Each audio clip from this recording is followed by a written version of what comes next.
ഈ അപകടത്തിന്റെ കാരണം ഇപ്പോൾ തന്നെ നിരവധിയായ വിലയിരുത്തലുകൾ ഉണ്ട്. നേരത്തെ ഒരു വിഭാഗം പറഞ്ഞിരുന്നത് കടുത്ത ചൂട്, ആ ചൂടാണ് ഇങ്ങനെ ഒരു അപകടത്തിലേക്ക് എത്തിച്ചത് എന്നതാണ്. പ്രത്യേകിച്ച് ഈ ഗുണ്ട ഡൈനാമിറ്റ് പോലെയുള്ള ഈ സ്ഫോടക വസ്തുക്കൾ, അതായത് വെടിക്കെട്ടിന് ഉപയോഗിക്കുന്ന വസ്തുക്കൾ തിരി ഉപയോഗിച്ചുകൊണ്ടാണ് അതിലേക്ക് തീ പകരുന്നത്. അത്തരം തിരി കൂട്ടത്തോടെ ഉണക്കാൻ ഇട്ടിരുന്നു, അതിൽ നിന്ന് സ്പാർക്ക് ഉണ്ടായി, അങ്ങനെ ആയിരിക്കാം എന്ന തരത്തിലുള്ള നിരീക്ഷണമുണ്ട്. അതല്ല എങ്കിൽ അശ്രദ്ധമായി ഏതെങ്കിലും തരത്തിൽ ആരെങ്കിലും ഇടപെട്ടതാകാം.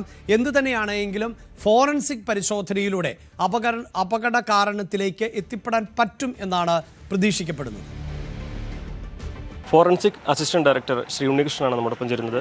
സർ, വലിയൊരു സ്ഫോടനമാണല്ലോ നടന്നിട്ടുള്ളത്. നമ്മൾ എന്തൊക്കെ കാര്യങ്ങളാണ് ഇവിടുത്തെ ഇപ്പോൾ ശ്രദ്ധിക്കുന്നത്? നമ്മൾ ആദ്യമായി ചെയ്യുന്നത് ആ ഏരിയ മൊത്തമായിട്ട് നമ്മൾ തരംതിരിച്ച് അവിടെ നിന്ന് എന്തൊക്കെ കെമിക്കൽസ് ഉപയോഗിച്ചിട്ടുണ്ടാവും എന്നുള്ള സാധ്യതകൾക്കനുസരിച്ച് മൊത്തം സാമ്പിളുകൾ കളക്ട് ചെയ്യുകയാണ് ചെയ്തിട്ടുള്ളത്. ആ സാമ്പിളുകൾ കളക്ട് ചെയ്ത് അവിടെ പാക്കിംഗ് ഏകദേശം പൂർത്തിയായിട്ടുണ്ട്. അത് അന്വേഷണ ഉദ്യോഗസ്ഥന് നമ്മൾ കൈമാറും. അദ്ദേഹം അത് ഫോറൻസിക് ലാബിലേക്ക് കോടതി മുഖേന പരിശോധനയ്ക്ക് അയക്കും. പൊട്ടിയതും പൊട്ടാത്തതുമായ എല്ലാ സാമ്പിൾസും കളക്ട് ചെയ്തിട്ടുണ്ട്. എന്തൊക്കെ രാസവസ്തുക്കൾ ഇതിൽ ഉപയോഗിച്ചിട്ടുണ്ട് എന്നുള്ളതിന് കൃത്യമായ ഒരു ഫലം നമുക്ക് ഈ പരിശോധന മുഖേന കാരണത്തിലേക്ക് നയിക്കുന്നത് അതായിരിക്കും. അതും സാധ്യതയുണ്ട്. എന്തൊക്കെ ഉപയോഗിച്ചു എന്നുള്ളതിൻ്റെ ഒരു ഭാഗം മാത്രമാണ് നമ്മൾ ചെയ്യുന്നത്. നമ്മൾ എന്തൊക്കെയാണ് സാധ്യതകളുള്ള അപകടത്തിന്റെ കാരണമായി? അപകടത്തിന് പല കാരണങ്ങളും നമുക്ക് പറയാമല്ലോ. കാരണം ഷോർട്ട് സർക്യൂട്ട് ഉണ്ടാവും, ഈ ചൂടിൻ്റെ കാരണങ്ങൾ കൊണ്ടുണ്ടാവും, പിന്നെ നിരോധിതമായ രാസവസ്തുക്കൾ ഉപയോഗിക്കുന്നുണ്ടാവും, ഏതും കാരണമാകാനുണ്ട്. പക്ഷേ ഇതിൽ എന്താണ് ഇവരുപയോഗിച്ചിരിക്കുന്ന രാസവസ്തുക്കൾ ഏതൊക്കെയാണ് എന്നുള്ളതിൻ്റെ ഒരു ഭാഗം മാത്രമാണ് നമ്മളുടെ പരിശോധനയിൽ വരുന്നത്. കനത്ത ചൂടുകൊണ്ട് തീപിടുത്തം ഉണ്ടാവും? ചൂട് കൊണ്ട് മാത്രമായിട്ട് തീപിടുത്തം ഉണ്ടാവില്ല, പക്ഷേ അതിനനുസരിച്ച് രാസവസ്തുക്കൾ ഉപയോഗിക്കുന്നുണ്ടെങ്കിലാണ് സാധാരണഗതിയിൽ അങ്ങനെ കാണാറുള്ളത്. ഷോർട്ട് സർക്യൂട്ട് ഉണ്ടെങ്കിൽ അത് മറ്റൊരു കാരണമാണ്. ഷോർട്ട് സർക്യൂട്ട് അല്ലെങ്കിൽ കെമിക്കലായിട്ട് ഇങ്ങനെയാണ് നമ്മൾ കാണാറുള്ളത് ഒരു എക്സ്പ്ലോസീവ് സീനുകളിൽ. അതല്ലാത്ത ഇഷ്ടം പോലെ വേറെയും കാണാറുണ്ട്. നമുക്ക് കൃത്യമായിട്ട് ഇന്നത് എന്ന് പറയണമെങ്കിൽ നമുക്കിതിന് എല്ലാവരും കൂടിയുള്ള ഒരു ഡിസ്കഷൻ വേണം. അപ്പോൾ എന്നാൽ മാത്രമേ നമുക്ക് പലയിടത്തും കണ്ടതിനേക്കാൾ തീവ്രത കൂടിയ ഒരു സ്ഫോടനമാണ് ഇവിടെ നടന്നത്. തീവ്രത കൂടിയ ഒന്ന് തന്നെയാണ്. മറ്റു പലതിനേക്കാൾ എന്ന് പറയാൻ വയ്യില്ലെങ്കിലും ഇത് നല്ല തീവ്രത കൂടിയ ഒരു സ്ഫോടനം തന്നെയാണ് നടന്നിട്ടുള്ളത്. അതുകൊണ്ട് തന്നെയാണ് പരിശോധനയ്ക്കായി പ്രത്യേകമായ ഒരു ടീമിനെ തന്നെ നിയോഗിച്ചിട്ടുള്ളതും അതിൻ്റെ പരിശോധനാ ഫലം എത്രയും വേഗം ലഭ്യമാക്കുന്ന രീതിയിൽ അതിൻ്റെ ക്രമീകരണങ്ങൾ നടത്തിയിട്ടുള്ളത്. എന്താണെങ്കിൽ അപകടത്തിന്റെ കാരണത്തിലേക്ക് വിരൽ ചൂണ്ടുന്നതാകും ഫോറൻസിക്കിന്റെ കണ്ടെത്തലെന്നത് വ്യക്തമാണ്. അത് ഈ അന്വേഷണത്തിനുള്ളൊരു പ്രധാനവുമാണ്. അഖിലോട്ട് പാറയ്ക്കൊപ്പം CV Anumod, news 18. Forensic assistant director Unnikrishnan ആണ് ഇത് സംബന്ധിച്ച് ന്യൂസ് 18നോട് പ്രതികരിച്ചത്. ഇനി അറിയേണ്ടത് ഈ അപകടത്തിൻ്റെ കാരണം എന്താണ് എന്നത് തന്നെയാണ്. അതോടൊപ്പം തന്നെ ഇപ്പോൾ ചികിത്സയിൽ ഉള്ളവരുടെ ആരോഗ്യനില അത് അങ്ങേയറ്റം ഗുരുതരം എന്നതാണ്. അതോടൊപ്പം തന്നെ മരിച്ചവരിൽ പലരെയും തിരിച്ചറിയാൻ പറ്റാത്ത സാഹചര്യം ഉണ്ടാകുന്നു. അതിന് DNA പരിശോധന നടത്തേണ്ടതുണ്ട്. CV അനുമോദാണ് ചേരുന്നത്. അനുമോദ്, പലരുടെയും ശരീരഭാഗങ്ങൾ ആണ് ലഭിച്ചിട്ടുള്ളത്. ഒരുപക്ഷെ ആ ശരീരഭാഗങ്ങൾ തന്നെ ഇത് എത്ര പേരുടേത് എന്നതൊക്കെ നിർണ്ണയിക്കുക എന്നതുപോലും ശ്രമകരമാകുന്ന സാഹചര്യമുണ്ട്. അവിടെയാണ് DNA പരിശോധനയും വളരെ സങ്കീർണമായി മാറുന്നത്. ഒപ്പം ഈ 4 പേരെ ഇപ്പോഴും കാണാനില്ല എന്ന് പറയുമ്പോൾ അവരുടെ അവശിഷ്ടങ്ങൾ കിട്ടാതെ പോകുന്നു എന്നതാണോ പ്രാഥമികമായൊരു വിലയിരുത്തൽ? സ്വാഭാവികമായും സർക്കാർ സംവിധാനങ്ങൾക്ക് മരണം സ്ഥിരീകരിക്കുക എന്നത് സാങ്കേതികമായ നടപടിക്രമങ്ങളിലൂടെ സാധിക്കുകയുള്ളൂ. അപ്പോൾ എന്തൊക്കെ തരത്തിലുള്ള സാങ്കേതികപരമായ പരീക്ഷണങ്ങൾ അല്ലെങ്കിൽ സാങ്കേതികമായ നിരീക്ഷണങ്ങളും ഒപ്പം വിലയിരുത്തലുകളുമാണ് ഇനി അനിവാര്യമായി വരുന്നത്? അഭിലാഷ്, ഏറ്റവും ശക്തമായ ഒരു സ്ഫോടനമാണ് നടന്നിട്ടുള്ളത്. ഈ മരണത്തിൻ്റെ ശേഷം പോസ്റ്റ്മോർട്ടത്തിൽ മൃതശരീരങ്ങളെല്ലാം തന്നെ ഈ ഒരു സ്ഫോടനത്തിൻ്റെ ഇഫക്റ്റ് എല്ലാ മൃതശരീരങ്ങളും ഉണ്ടായിരുന്നു എന്നാണ് ഫോറൻസിക് മേധാവിയായ ഡോക്ടർ ഹിതേഷ് ശങ്കർ അല്പസമയം മുമ്പ് പറഞ്ഞത്.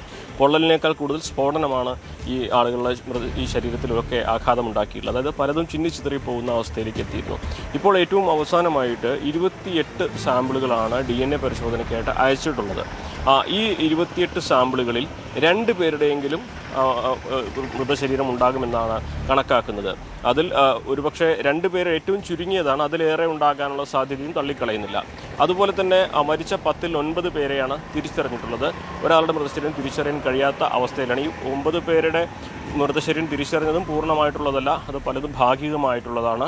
അപ്പോൾ അങ്ങനെയുള്ള സംസ്കരിച്ച മൃതശരീരങ്ങളിൽ ചിലതിൻ്റെ അവശിഷ്ടങ്ങൾ ഒരുപക്ഷെ ഈ 29 ഉണ്ടാകാനുള്ള സാധ്യത തള്ളിക്കളയുന്നില്ല. 30ഓളം ശരീരഭാഗങ്ങൾ DNA ടെസ്റ്റ് നടത്താൻ കഴിയാത്ത തരത്തിൽ ഉള്ള അവസ്ഥയിലാണ്. അതും ഇവിടെ സൂക്ഷിച്ചിട്ടുണ്ട് ഈ തൃശ്ശൂർ മെഡിക്കൽ കോളേജിൽ. ഒരുപക്ഷെ മൊബൈൽ DNA പരിശോധനാ ലാബ് ഇവിടെ കൊണ്ടുവരാനും ഇവിടെ സൂക്ഷിച്ചിരിക്കുന്ന 30ഓളം ശരീരഭാഗങ്ങൾ ഒരു പരിശോധന നടത്തി ഒരു ശ്രമം നടത്തുവാനുള്ള നീക്കവും നടക്കുന്നുണ്ട്. എന്ന് തന്നെയാണെങ്കിലും ഈ ഒരു സ്ഫോടനത്തിൻ്റെ ആഘാതത്തിൽ ശരീരഭാഗങ്ങൾ ചിതറിപ്പോയിട്ടുണ്ടാകും എന്ന് തന്നെയാണ് ഏറ്റവും പ്രധാനമായിട്ട് ഫോറൻസിക്കിൻ്റെ ഒരു കണ്ടെത്തലുള്ളത്. അതുകൊണ്ട് തന്നെ ഇവരെ തിരിച്ചറിയുക എന്നുള്ളത് വളരെ ശ്രമകരമായ ഒരു ജോലിയാണ്. അതിൽ DNA പരിശോധന മാത്രമാണ് ഏറ്റവും ഫലപ്രദമായിട്ട് അവശേഷിക്കുന്നത്. ഇതിൽ ഈ 4 പേരെ കണ്ടെത്താനുള്ള ശ്രമങ്ങളിൽ ഏറ്റവും പ്രധാനം ഇവരുടെ DNA പരിശോധന ഫലം വരുന്നത് വരെ കാത്തിരിക്കുക എന്നുള്ളതാണ്. എന്നാണെങ്കിലും അതുപോലെ തന്നെ ഈ ലഭ്യമായ ശരീരഭാഗങ്ങളിൽ അതിൽ ശേഷിക്കുന്നതിൻ്റെ DNA ഫലങ്ങളും വരേണ്ടതുണ്ട്. ഒരു പക്ഷേ ഒരു ഡ്യൂപ്ലിക്കേഷൻ അവിടെ വരാനുള്ള സാധ്യതയും ഫോറൻസിക് തള്ളിക്കളയുന്നില്ല.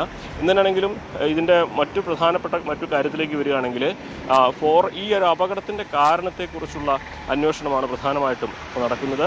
നേരത്തെ ഫോറൻസിക് അസിസ്റ്റന്റ് ഡയറക്ടർ സൂചിപ്പിച്ചതുപോലെ ഇവിടെ ഉപയോഗിച്ചിരുന്ന കെമിക്കലിനെ കുറിച്ചുള്ള രാസപരിശോധനാ ഫലം, അതിൻ്റെ രാസപരിശോധനാ ഫലം ഈ ഒരു അപകടത്തിൻ്റെ കാരണത്തെക്കുറിച്ച് അറിയുന്നതിന് വളരെ നിർണായകമാണ്. ചില കെമിക്കലൊക്കെ നല്ല വെയിലിൽ തന്നെ കത്താൻ സാധ്യതയുണ്ട് എന്നാണ് അദ്ദേഹം പറഞ്ഞിരുന്നത്. സ്വാഭാവികമായിട്ട് അത്തരത്തിലുള്ള ഏതെങ്കിലും സ്വഭാവമുള്ള കെമിക്കൽ ഇവിടെ ഉപയോഗിച്ചിട്ടുണ്ടോ എന്നുള്ളതും ഇവിടെ കണ്ടെത്തേണ്ടതായിട്ടുണ്ട്. എന്തിനാണെങ്കിലും അപകടത്തിൻ്റെ കാരണം അറിയുക, ഒപ്പം ഈ അപകടത്തിൽ ജീവൻ നഷ്ടമായത് ആർക്കെല്ലാമാണെന്ന് അറിയുക, അവരുടെ മൃതദേഹം അവരുടെ പ്രിയപ്പെട്ടവർക്ക് വിട്ടുകൊടുക്കുക, ഈ കാര്യങ്ങളാണ് ഇപ്പോൾ പ്രധാനമായിട്ടും ഇനിയുള്ള നടപടിക്രമങ്ങളിൽ ബാക്കിയുള്ളത്. അതിലേറ്റവും ശ്രമകരമായത് ഈ ചിന്നിച്ചിതറിയ മൃതശരീരങ്ങൾ ആരുടേതെല്ലാമാണെന്ന് തിരിച്ചറിയുക എന്നുള്ളത് തന്നെയാണ്. അഭിലാഷ്. സൂചിപ്പിക്കുന്നത് പോലെ ഈ ചിന്നിച്ചിതറിയ മൃതദേഹാവശിഷ്ടങ്ങൾ ആണ് ലഭിച്ചിട്ടുള്ളത്. അത് ആരുടേത് എന്ന് തിരിച്ചറിയേണ്ടതുണ്ട്. അങ്ങനെ ശാസ്ത്രീയമായ പരിശോധനകൾക്ക് ശേഷം മാത്രമേ ഈ മരണവുമായി ബന്ധപ്പെട്ട വിവരങ്ങൾ സർക്കാർ സംവിധാനങ്ങൾക്ക് സ്ഥിരീകരിക്കാൻ സാധിക്കുകയുള്ളൂ. അത് ഏറെ വെല്ലുവിളി നിറഞ്ഞ സങ്കീർണമായ ഒന്നാണ്. അത്തരം നടപടിക്രമങ്ങൾ കൂടി പൂർത്തിയാക്കേണ്ടതുണ്ട് സർക്കാർ സംവിധാനങ്ങളെ സംബന്ധിച്ചിടത്തോളം. അതുകൊണ്ട് തന്നെ ഇനിയും ഈ ചികിത്സയിലിരിക്കുന്നവരുടെ ആരോഗ്യനില സംരക്ഷിക്കുന്നതിന് വേണ്ടിയുള്ള പ്രാഥമികമായ പരിഗണനയാണ് ഇപ്പോൾ സർക്കാർ സംവിധാനങ്ങൾ നൽകിക്കൊണ്ടിരിക്കുന്നത് എന്ന് പറയുമ്പോൾ പോലും ഇതിലെല്ലാം ഉത്തരം കണ്ടെത്തേണ്ടതുണ്ട്. കഴിഞ്ഞ ദിവസം 14 ലക്ഷം രൂപ സർക്കാർ അടിയന്തര സഹായം ഈ മരണപ്പെട്ടവരുടെ കുടുംബാംഗങ്ങൾക്ക് പ്രഖ്യാപിച്ചു കഴിഞ്ഞു. അത് മുഖ്യമന്ത്രിയുടെ ദുരിതാശ്വാസ നിധിയിൽ നിന്ന്, അതോടൊപ്പം തന്നെ സംസ്ഥാനത്തിൻ്റെ ഫണ്ടിൽ നിന്നാണ്. കേന്ദ്രം 2 ലക്ഷം രൂപയുടെ സഹായവുമൊക്കെയാണ് നൽകിയിട്ടുള്ളത്. ഒപ്പം ഈ രോഗികളുടെ ചികിത്സ അതിപ്പോൾ സ്വകാര്യ ആശുപത്രിയിലാണ് എങ്കിൽ പോലും ഏറ്റെടുക്കുമെന്നും സർക്കാർ അറിയിക്കുകയും ചെയ്തിട്ടുണ്ട്. കൂടുതൽ വാർത്തകൾക്ക് news 18 Keralam YouTube channel subscribe ചെയ്യുക.